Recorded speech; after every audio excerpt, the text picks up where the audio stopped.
मुरादाबाद में भारतीय किसान यूनियन के राष्ट्रीय प्रवक्ता राकेश टिकैत ने रविवार को मुरादाबाद में आयोजित किसान महापंचायत में शिरकत की।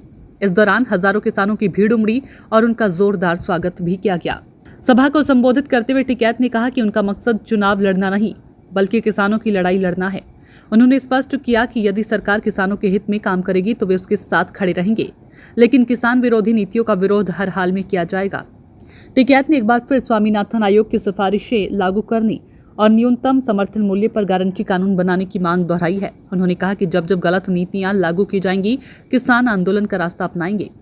आजम खान का जिक्र करते हुए टिकैत बोले कि 23 महीने जेल में रहने के बाद अब उन्हें न्याय मिला है। साथ ही यूपी सरकार पर निशाना साधते हुए उन्होंने कहा कि एनकाउंटर के नाम पर प्रदेश में अपराध खत्म नहीं हुए हैं। महापंचायत में किसानों ने एकजुट होकर कृषि से जुड़े मुद्दों को उठाने और संघर्ष जारी रखने का संकल्प भी लिया।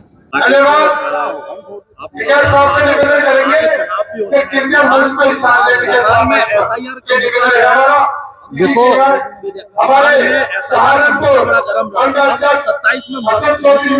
होगा चुनाव तो ये आते जाते रहते हैं।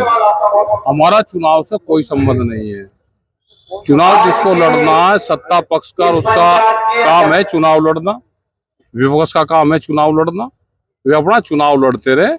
हमारा है आंदोलन का, जो गलत पॉलिसी सरकार लेकर आएगी हम उसके खिलाफ मूवमेंट चलाएंगे। एसआईआर की बात कर रहे हैं जी। एसआईआर को लेकर के बिहार में बहुत बड़ा मुद्दा रहा। अब यूपी में भी चुनाव होने हैं आगे, तो क्या अरे जब आओगा जब देखेंगे क्या रहेगा उसमें। ये तो चुनावी इशू है, हिंदू मुस्लिम हुआ, ऐसा का हुआ, वहाँ महाराष्ट्र में जाएंगे तो भाषावाद का इशू वो रहेगा। ये सब चुनावी एजेंडे हैं, मुद्दे हैं। जातियों को लेकर काफी चर्चा है, क्योंकि अभी भाई सरकार को जिस चीज से लाभ होगा वो उसी चीज पे काम करेगी।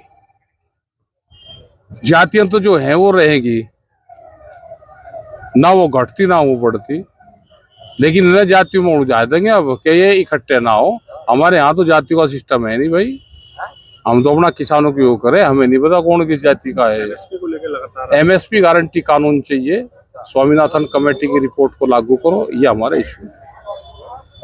आजम खान की कल जमानत हुई है। अरे उसे भाई अपना 23 महीने रहा तो 23 महीने शांत रहे, तो जब भी वो ठीक रहेगा। नहीं तो सरकार उसके विरोध में फिर कुछ न कुछ बयान दुआ गए, फिर कोई मुकदमा ठोकेगी। यानी आपको शक है कि आगे? हाँ शक है, तो बड़ी खतरनाक सरकार है, चिन्हित करेगी। उत्तर प्रदेश में लगातार एनकाउंटर हो रहे हैं, कानून और एनकाउंटर से उसके बाद में भी अपराध नहीं रुक रहे, उसके बाद में भी अपराध नहीं रुक रहे। विपक्ष लगातार एनकाउंटर्स को लेकर के कह रहा है कि ये फेक है या और चीजें बोल रहे हैं। एक आधा तो सही भी हो जा, एक आधे कुछ गलत हो जा, वो तो सरकार की व्यवस्था है। भाई गलत कर रही होगी तो भाई कोर्ट में जाना चाहिए। क्या आपको लगता है क्या एनकाउंटर से जो अपराध है वो रुक रहा है? कुछ तो कंट्रोल है, कुछ तो है। आजम को जेल में रहना बेहतर है? पता नहीं, मैं तो सरकार में शामिल नहीं। सरकार के लोग चाहो को जेल में रहे और विपक्ष वाले चाहो बाहर रहे। आपने पूर्व में भी बड़ा एक आंदोलन कर चुके हैं आप एमएसपी को लेकर के, आगे की क्या रणनीति रहेगी? आगे हमारी मीटिंग चल रही, पूरे देश भर में मीटिंग है हमारी। जो सरकार गलत पॉलिसी लाती है उसके विरोध में हमारी मीटिंग है। राहुल गांधी भी आप लोगों के पक्ष में कहीं ना कहीं ये कह रहे हैं कि ना हमारे पक्ष में कोई। अरे जब सत्ता में आ जाते हैं तो भाई आंदोलन उनके खिलाफ भी करना पड़े।